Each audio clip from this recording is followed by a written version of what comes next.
hecho ya gastos, amén, pensando en lo que viene y definitivamente no hemos parado de invertir en la obra de Dios. Gracias, amén, a aquellos que han sido fieles, que han seguido haciendo lo mejor, gracias a ustedes, amén, ya síganos ayudando, amén, que no vamos a parar. Curiosamente, supuestamente estábamos, amén, en cuarentena, en paro total, pero nosotros como iglesia no hemos parado. Amén, hemos tenido más trabajo, más actividad, porque queremos, mis hermanos, que ustedes sepan que estamos pendientes de ustedes. Bueno, vamos a entrar a la palabra de Dios. Amén, si usted tiene su Biblia, amén, ahí, aleluya, tómela. Isaías capítulo 40.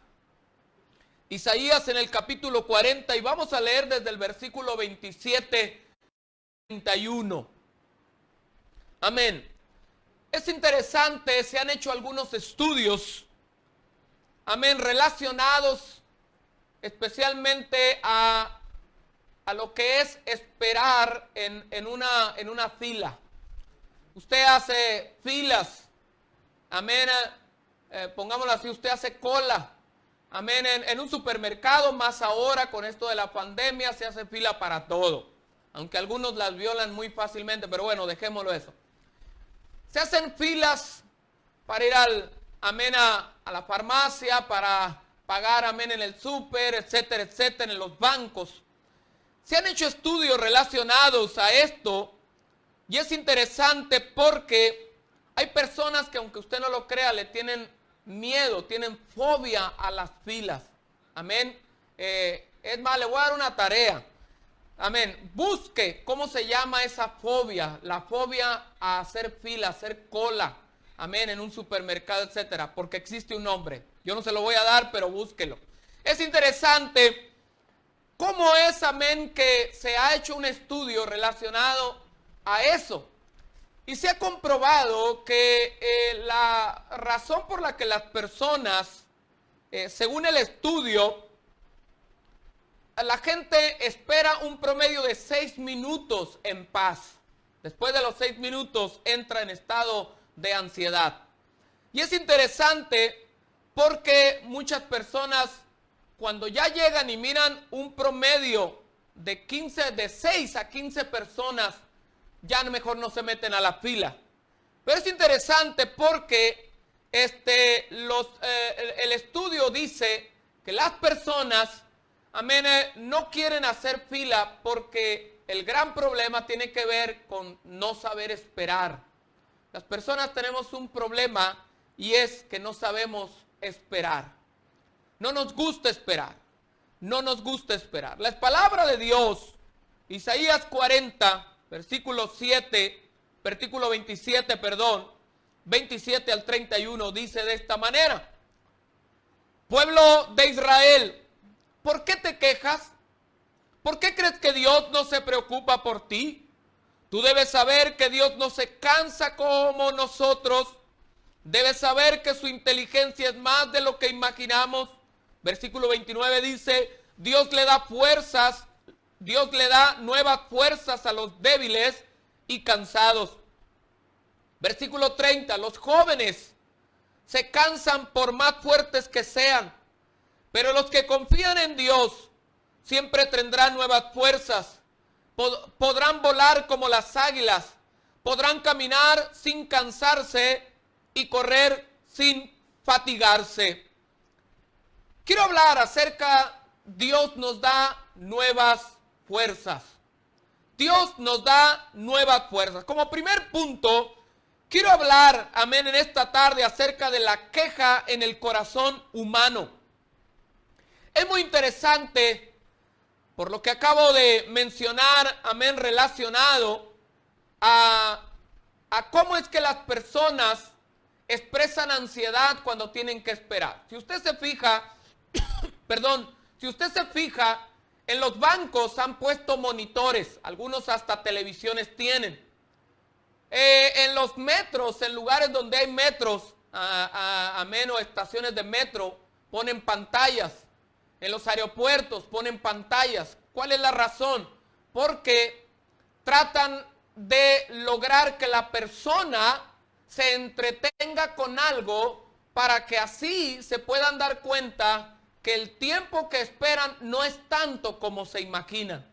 Porque cuando no tienes una distracción, el tiempo, amén, parece que se vuelve largo, largo. Y esto es un problema, por eso es que vemos a la gente que se va, amén, a hacer una fila y tienen que traer su celular en la mano.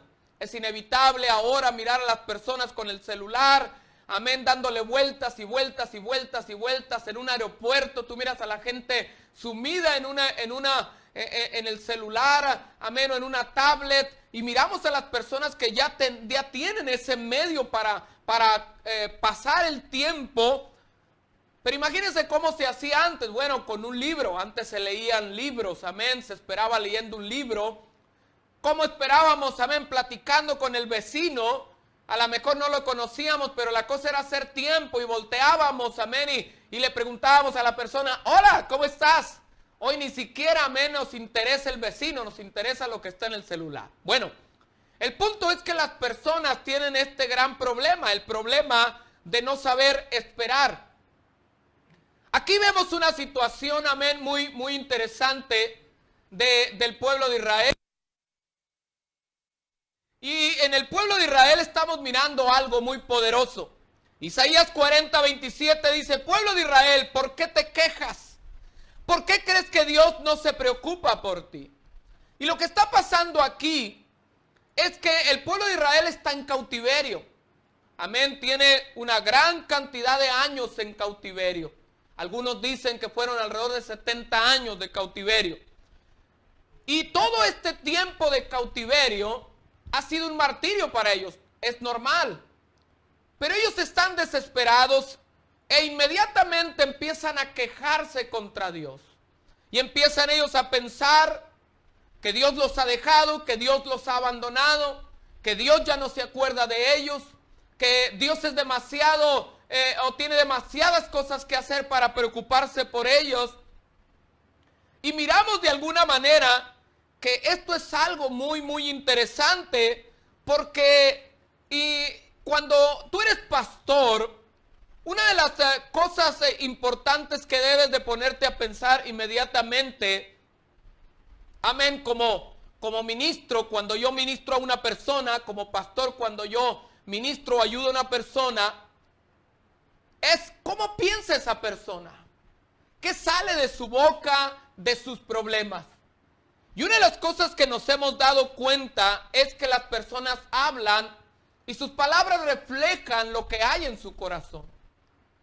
Y aquí miramos al pueblo de Israel, amén, aleluya, algo muy importante, porque él está quejándose y refleja lo que hay en su corazón, en su relación con Dios. Porque no se está quejando, la verdad es que la queja no tiene que ver con el hecho de que no tienes comida, no tiene que ver con el hecho de que a lo mejor no tienes ropa o que no tienes esto ni aquello. No, tu queja en realidad es contra Dios al final de cuentas. Es lo que le pasó al pueblo de Israel cuando va en el desierto, y la escritura me enseña que empiezan a quejarse de la comida, de que no tenían la comida, que no tenían carne, que no tenían agua, que tenían sed, etcétera, etcétera. Amén, pero su queja era más que nada porque Dios los llevó a un lugar, a un estado que ellos no querían estar. Es interesante porque la queja en realidad refleja lo que hay en tu corazón en contra de Dios. Muchas veces no es el estado, amén, en el que te encuentras. Aquí miramos una situación, repito, la imagen del pueblo de Israel en el desierto. Sus pies no se hincharon, su ropa no envejeció en 40 años en el desierto. Dios les dio agua, amén, de la peña, de la roca. Dios les dio comida, les dio lo que pidieron, y aún así estaban quejándose constantemente, porque su relación con Dios estaba quebrada por la actitud que ellos tenían. Aquí miramos al pueblo de Israel en la misma situación, amén, están ellos en cautiverio, tienen una actitud equivocada, pero su actitud es contra Dios. Lo que esto refleja es precisamente que no sabemos esperar en Dios. No sabemos esperar en la voluntad de Dios. Dios nos ha dado una promesa. Lo hemos mirado en hombres como Abraham. Dios le dio una promesa y terminó cometiendo un pecado, amén, cometiendo o haciendo algo equivocado, porque no supo esperar en Dios. Aquí está el pueblo quejándose, pero se está quejando de algo que pareciera ser no tengo esto, no tengo aquello, etcétera, pero la realidad es que su queja es contra Dios porque no sabe esperar en Dios. Aquí está el profeta haciendo dos preguntas importantes. La primera es ¿por qué te quejas? Es una buena pregunta. ¿Por qué te quejas? ¿De qué te quejas? Pregúntate, hermano, ¿de qué te quejas en esta vida? ¿Cuál es tu queja? Con lo que sea, por lo que sea, ¿de qué te quejas? Porque una queja es un síntoma de amargura, un síntoma de falta de paz en tu corazón, de falta de seguridad en tu corazón. Te quejas, me quejo. La segunda pregunta es la que da en el blanco y en el corazón. ¿Por qué crees que Dios no se preocupa por ti? La versión Dios habla hoy dice, el Señor no se da cuenta de mi situación. Eso es lo que ellos decían. Y luego la pregunta, Dios no se interesa por mí. Entonces aquí miramos, el Señor no se da cuenta de mi situación. Eso nos muestra, con todo respeto en verdad, el poco a veces cerebro que tenemos y corazón, de creer que Dios no se interesa por mí. O sea, cuando nos dio a su Hijo a morir en una cruz, y somos capaces de decir, es que no se interesa en mí. Nos dio a su Hijo en la cruz. ¿Y te parece que no se interesa en ti? El Señor no se da cuenta de mi situación. Dios no se interesa por mí. Aquí la pregunta interesante es, ¿por qué crees que Dios no se preocupa por ti? ¿Qué te viene o qué te da o qué es o por qué creemos que Dios no se interesa por nosotros? Amén. Algunas otras versiones nos dicen, por ejemplo, Dios no se da cuenta de mi situación, Dios no se interesa por mí, a Dios yo no le importo, Dios se olvidó de mí. Cualquiera de esas, yo le pregunto, ¿cuál es su favorita? Es una buena pregunta. ¿Cuál es la queja favorita? Oh, Dios ya se olvidó de mí. Amén. ¿Cuál es nuestra favorita cuando nos quejamos? Oh, Dios ya se olvidó de mí. Oh, Dios no se da cuenta de mi situación. No le importo. A Dios yo no le importo. Piense la magnitud de nuestra queja que muestra nuestro corazón. Jeremías capítulo 12, versículo 1 es un tremendo texto.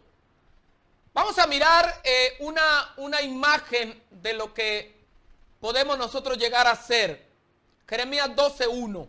Dios habla hoy. La Biblia de Dios habla hoy me gusta mucho porque te dice las cosas más claras. Dice el versículo 1, Señor, si me pongo a discutir contigo, tú siempre tienes la razón. Pero sin embargo, quisiera preguntarte el porqué de algunas cosas. ¿Por qué les va bien a los malvados? ¿Por qué viven tranquilos los traidores? Y es interesante porque, o sea, es una buena pregunta porque, o sea, es una pregunta necia. Amén. Vamos a dar la expresión, es necia. O sea, Señor, yo sé que salgo perdiendo contigo. O sea, yo lo sé. Pero aún así, yo no me quiero quedar, amén, con las ganas de reclamarte. Amén. ¿Por qué le va bien a los pecadorzones? ¿Por qué los traidores, amén, ya están tan bendecidos? Y heme aquí batallando. Qué interesante, ¿no? O sea, aquí está Jeremías. Señor, yo sé que salgo perdido. O sea, yo sé quién eres. Yo sé que tú tienes la, yo sé que eres Dios, yo sé que tú tienes la razón. Yo sé, Señor, mira, yo sé que tú eres Dios, que tú tienes la razón, que tú eres el bueno, que todo está bien contigo. Pero el problema soy yo. Yo tengo una actitud que no comprende, que no entiende. Ahora, el profeta Isaías, sabe mi hermano que el pueblo, regresando a nuestro texto, el profeta Isaías sabe que el pueblo de Dios ha sido cautivo por 70 años aproximadamente, según los historiadores. Ahora, sabe que ellos, amén, han caído en una actitud de escepticismo. Están escépticos de todo aquello que parezca bendición. Hay una palabra de parte de Dios de que van a salir del cautiverio, pero ellos están así como que, ¿será? ¿Será realmente?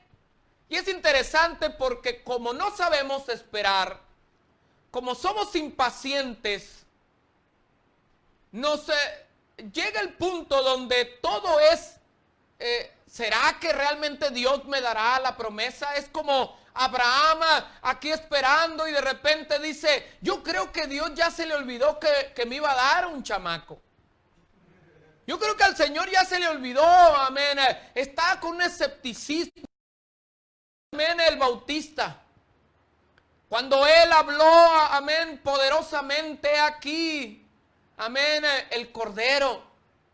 Miren amén, no soy digno de desatar ni siquiera las correas de sus sandalias. Pero pasa el tiempo, está en la cárcel, está en una situación mala de su vida. Y él confiesa, amén, a los que vienen, manda a llamar a sus discípulos y dice, vayan y pregúntenle si es él el que ha de venir o esperamos a otro.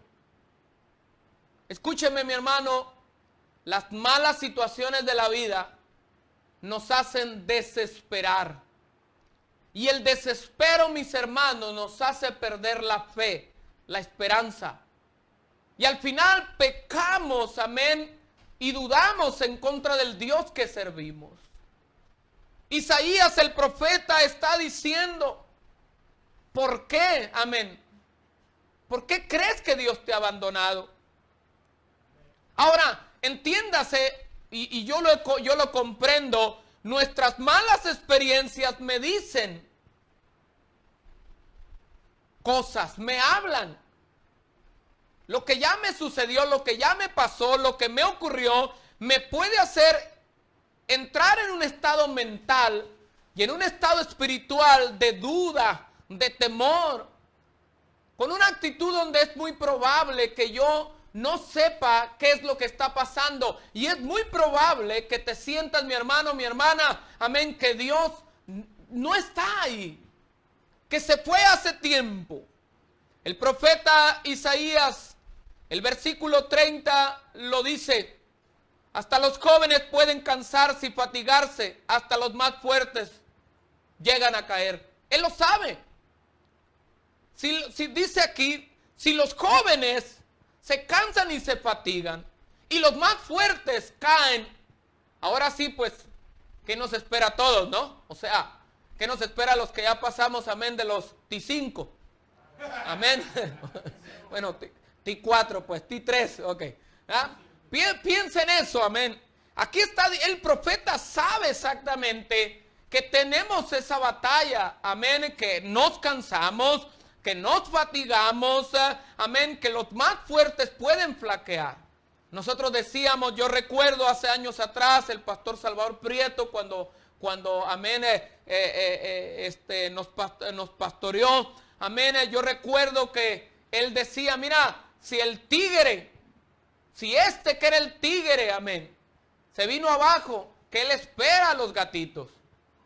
Amén, eso nos decía los discípulos nuevos, ¿no? Porque cuando mirábamos a los discípulos viejorrones, amén, que tenían años, que se venían para abajo, decía, mira, si al tigre, amén, le falló, ¿qué le espera a los gatitos? Y nosotros pues decíamos, pues me ahogo, amén. Imagínense. Pero aquí Isaías, mis hermanos, le da esperanzas al pueblo. Quiero entrar a mi segundo punto para entrar, amén, a la clave de lo que estamos hablando. Dios, hermano, no se cansa como yo. Una vez más, Dios no se cansa como yo. El versículo 28 dice, tú debes saber que Dios no se cansa como nosotros. Debes saber que su inteligencia es más de lo que imaginamos. ¿Cómo puedes dudar de aquel que es ilimitado? Qué interesante. Aquí está la clave. ¿Cómo podemos nosotros, hermanos, dudar de aquel que es ilimitado? Ya anteriormente, en los versículos 26 hacia arriba, nos damos cuenta todas las maravillas de parte de Dios. De hecho, en un sermón anterior yo les hablé el por qué el pueblo de Israel debe de confiar en el Dios que sirve. Ahora, Dios, hermano, amén, en realidad nunca abandonó a su pueblo, aún en el cautiverio. Pero hay algo que sí abandonó al pueblo de Israel, y es la fe, la esperanza. Mi hermano, Dios no te abandona. Dios no me abandona. Lo que te abandona es tu fe, porque la fe es una decisión personal, es algo que yo, amén, aleluya, decido tener, creer a Dios. Si usted ha considerado que la fe es algo que Dios le da, escúcheme, necesitaríamos hacer un sermón especial para enseñarle que no es así. Mi fe, mi hermano, no está basada en si Dios me da o no me da. Mi fe está basada precisamente en que yo creo, he decidido creer, amén, en el Dios, aleluya, que me salvó. Sea bueno, sea malo. Ese es el punto de la vida de muchos hombres. Que Dios, hermano, cuando no conocemos, cuando no lo entendemos, cuando es más fácil, amén, voltear a ver mi yo personal, mis problemas personales, es bueno buscar, amén, un culpable de por qué me siento así. Y el primer culpable siempre va a ser Dios. Es que Dios no me ayuda, es que Dios me abandonó. Cuando en realidad lo que te abandonó, mi hermano, es la decisión de pararte firme y tomar, amén, el camino correcto y seguir creyendo a Dios. ¿Qué es lo que yo veo aquí? Porque es muy importante entender este punto, porque si hay algo que Dios requiere de nuestra vida, escúcheme, es una fe ciega. Una fe, mi hermano, total. Una lealtad total, amén, a Él.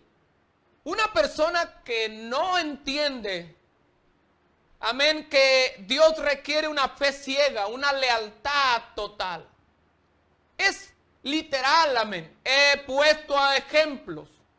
El mayor ejemplo que yo puedo tener, o uno de los mayores ejemplos que yo puedo tener, es un trapecista.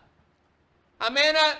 El personaje ese que, amén, se cuelga de las piernas y va de arriba abajo, y el otro, amén, se tira, da vueltas en el aire, y él nomás extiende las manos confiando, amén, confiando en su compañero, confiando en que su compañero lo va a atrapar, confiando en que su compañero va a hacer lo correcto. Y esas personas tienen fe en su compañero. Dios dice, tírate, hijo, confía en mí. Dios requiere una fe ciega. En los versículos 28 al 31 dice, el profeta, amén, en este texto subraya los resultados, amén, admirables de una fe centrada en la persona de Dios. Piense el versículo 28 al 31, no lo voy a leer, pero lo puede leer usted ahí y se da cuenta que el profeta subraya una y otra vez los atributos de Dios, las características del Dios que servimos, que nos da la confianza. El versículo 31 dice, Isaías 40, versículo 31. Pero los que confían, o sea, los que esperan en el Señor, tendrán siempre nuevas fuerzas y podrán volar como las águilas. Podrán correr sin cansarse y caminar sin fatigarse. Aquí dice, los que esperan en Jehová. Lo que significa en su contexto es que tenemos la seguridad y la confianza que Dios tarde que temprano actuará. Esa es la clave, mis hermanos. Esa es la clave. El Salmo 23 es poderoso porque cuando te imaginas que vas por valles de sombra y de muerte, una total oscuridad, neblina, no ves la luz. El valle, si te recuerdas, amén, la famosa película de El progreso del peregrino, va, amén, por un valle lleno de muerte, huesos secos, mortandad. No hay nada adelante. Todo es muerte, todo es, amén, no hay luz, no hay verdad, hay oscuridad.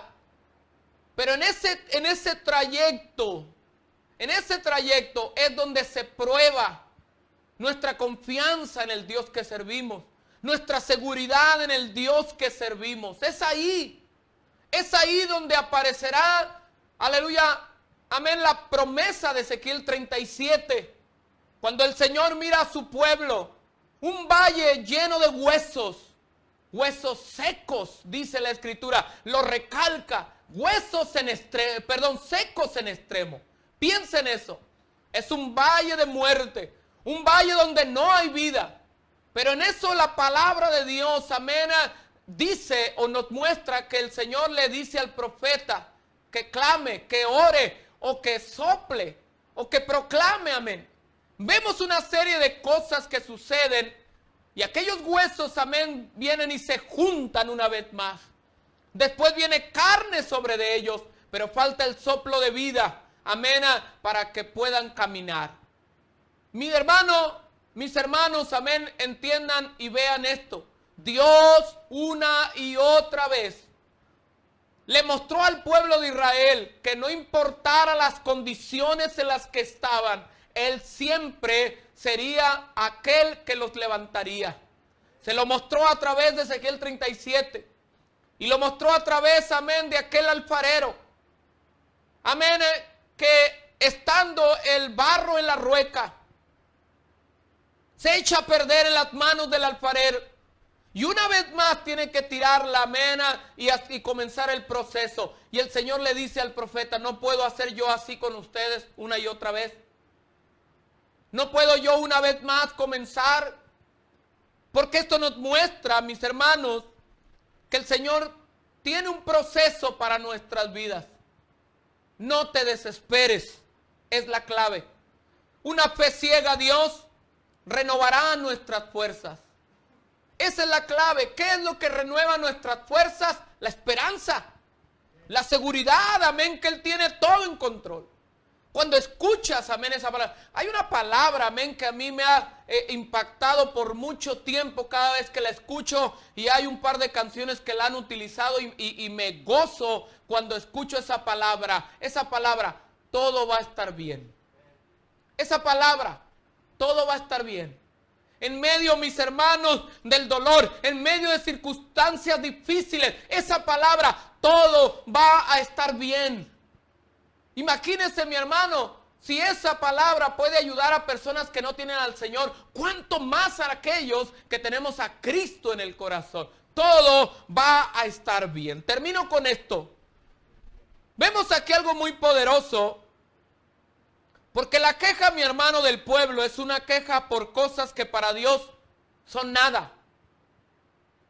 Qué interesante, mi hermano, porque aquí estamos, oh, Dios esto, Dios aquello, cosas, quejas que para Dios, hermano, no son nada absolutamente. Como Dios da, como Dios quita. Dios, amén, ya es más poderoso. El profeta les hace ver que Dios, hermano, va más allá de solo darles una respuesta. ¿Sabe, mi hermano? Dios no solamente te va a dar respuestas. Amén. Con esto quiero enfatizar mi punto. Dios, mi hermano, te va a dar fuerzas. Para que puedas entender lo que acabo de decir, miremos al apóstol Pablo en 2 Corintios 12, 8 al 9. 2 Corintios 12, 8 al 9 dice, respecto a lo cual 3 veces he rogado al Señor que lo quite de mí. Y me ha dicho, bástate mi gracia, porque mi poder se perfecciona en la debilidad. Por tanto, de buena gana, me gloriaré en mis debilidades para que repose sobre mí el poder de Cristo. Mira lo que dice aquí. Pablo, amén, le dice al Señor, Señor, quítame, amén, este aguijón. Y el Señor no le está quitando ningún aguijón, le da fuerzas para aguantar el aguijón. Está interesante eso, ¿no? Dios, hermano, pudiera quitarte el aguijón. Pero ¿por qué no mejor pides fuerzas, amén? ¿No será que el aguijón, amén, tiene un plan? ¿No será, mi hermano, que el aguijón, amén, es un propósito de Dios para enseñarnos algo? ¿Por qué decirle, quítame este aguijón? Amén, en vez de decir, Señor, ayúdame a aprender de mi aguijón. Ayúdame a aprender de mi aguijón. Aquí Pablo dice, por tanto, de buena gana, me gloriaré más bien en mis debilidades. ¿Por qué? Porque el Señor me da fuerzas y me enseña a aprender de los aguijones. Cuando estamos en esta situación y nos quejamos, pregúntese, mi hermano, si es probable que todo lo que estamos viviendo más bien sea precisamente algo que Dios puso para enseñarnos algo. El pueblo de Israel no estuvo cautivo, mi hermano, en Babilonia porque a Dios se le dio la gana. Durante mucho tiempo Dios les había advertido que su pecado los llevaría a eso. Y ahí terminaron por culpa de su pecado, no por Dios. Hay cosas, hermano, que Dios tiene que permitir para que aprendamos. Termino. No pidas, hermano, que Dios te libre del aguijón. Pide que te dé fuerzas. Pide, mi hermano, que te dé esperanza, fe. Dile, Señor, ayúdame, amén, a renovar mi fe en la esperanza en ti. Porque así se renueva la fe. ¿Cómo mi fe? Bueno, conociendo la palabra de Dios, conociendo al Dios que sirvo, yo puedo saber que sus promesas son en el sí y en el amén, pase lo que pase. Pablo, mis hermanos, aleluya, pidió, Señor, quítame los aguijones. Pero Dios, hermano, no se los quitó. Redundo en esto. No se los quitó, sino que le dio fuerzas, amén, para que aprendiera de los aguijones. Sé paciente, mi hermano. Espera en Jehová. Pide nuevas fuerzas. Pidamos nuevas fuerzas para continuar, porque, mis hermanos, no se olvide que esto se acaba hasta que se acaba. No es cuando yo diga, es cuando el Señor dice, amén, que terminará con nosotros. Él sabe lo que hace. Voy a pedir que incline su rostro mientras, aleluya, cantamos una alabanza. Rápidamente,